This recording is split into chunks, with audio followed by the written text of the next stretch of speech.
welcome to a deep dive all about something that I think we can all relate to. Yeah.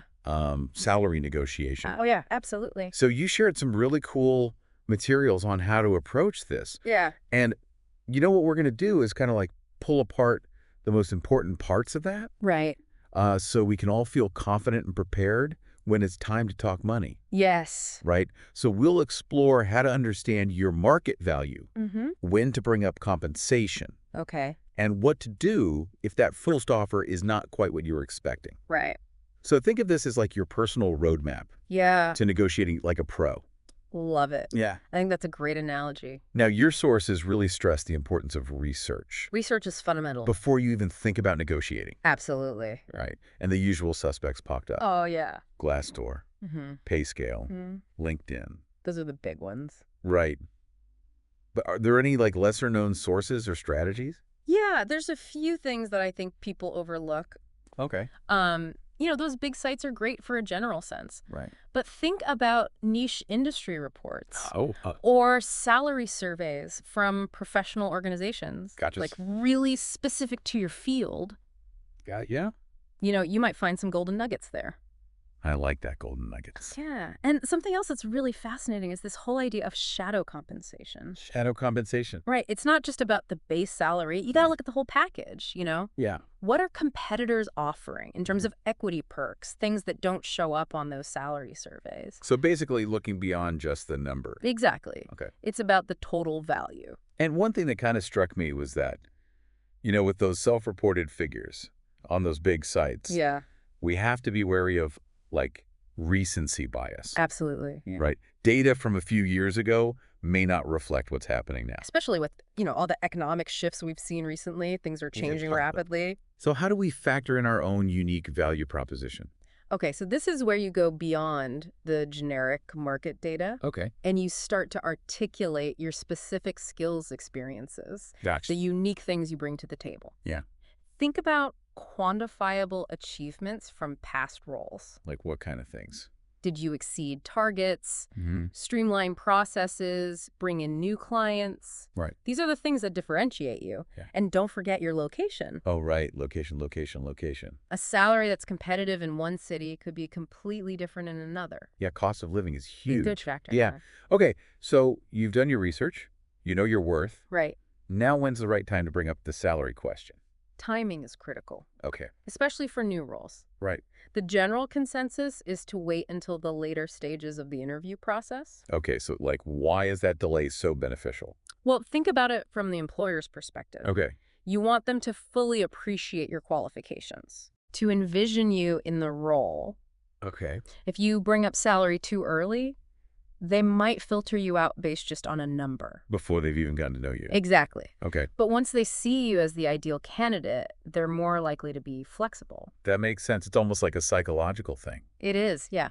Now, what about for those of us who are already in a role and looking for a raise? Ah, good question. Yeah.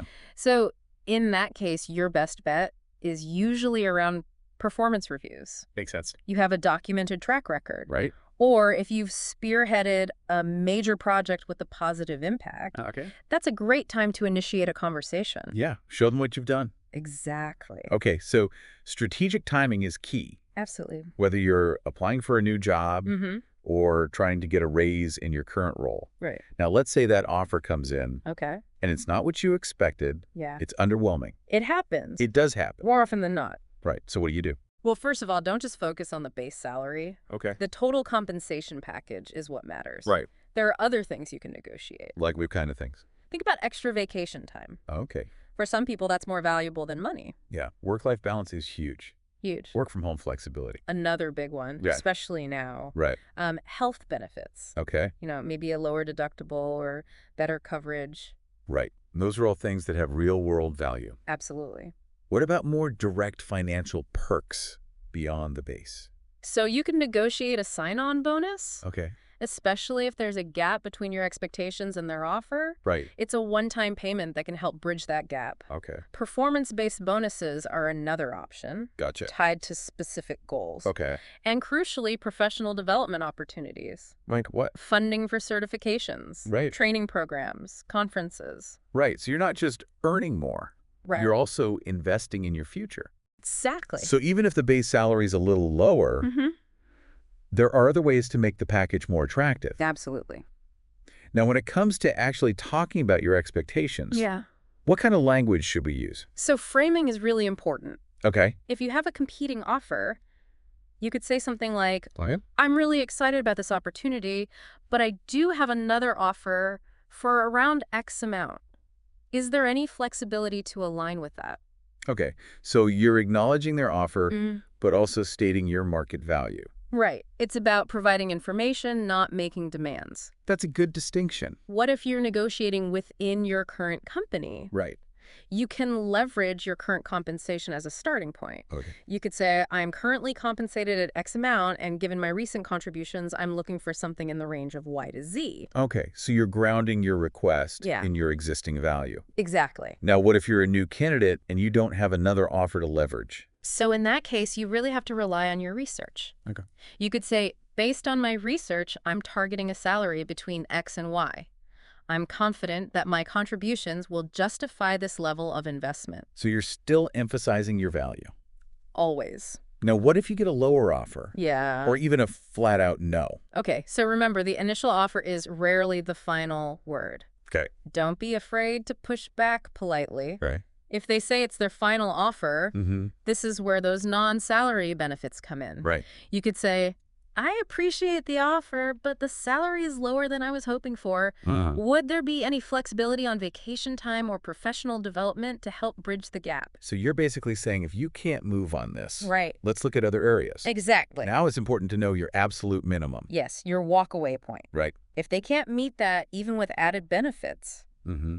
you have to be prepared to walk away. That's tough but important. It is, yeah. Okay, so let's say you've negotiated a salary you're happy with. What's the final non-negotiable step? Get it in writing. Okay. Always get it in writing. Even for hourly roles. Especially for hourly roles. Okay. Get a letter of intent, Okay. specifying your rate, your hours. Gotcha. And for salaried positions, Mm-hmm. review the entire contract before signing. Yeah, a verbal agreement is one thing, but a written contract. It's protection for both sides. Now, I know your materials had some bonus tips. Oh, yeah, some real gems in there. So what stood out to you? Practice, practice, practice. Practice your negotiation skills. Exactly. Okay. Role play with a friend, a mentor. Okay. It helps you get comfortable with the conversation. Yeah, like rehearsing for a big presentation. Exactly. Yeah. Maintain a professional and confident demeanor, Right. even if you're feeling nervous. Yeah, don't let your emotions get the best of you. And be a good listener. Okay. Negotiation is a two-way street. Right. Try to understand their perspective. Makes sense. It might not always be possible to get everything you want. Right. But understanding their constraints can help you find creative solutions. So as we've seen, salary negotiation is a dynamic process. Absolutely. It's about preparation, timing, communication. And knowing your worth. Right. That initial offer is just the starting point. Okay. By being informed, confident, and prepared to advocate for yourself, Mm-hmm. you can really increase your chances of getting the compensation you deserve. This has been a great deep dive. It has. You know, we've covered a lot, A lot of ground, yeah. but every negotiation is unique. Absolute. So think about how these strategies apply to your specific situation. Yeah. What research tools might be most valuable for you? Mhm. What benefits beyond salary are really important to you? Good questions to think about. Right. So use this framework as a starting point Yeah, and go out there and master this crucial skill. you got this. Thanks for joining us on this deep dive, It's been a pleasure. and we'll see you next time. See you then. If you like this video, please like, share, and subscribe to my channel.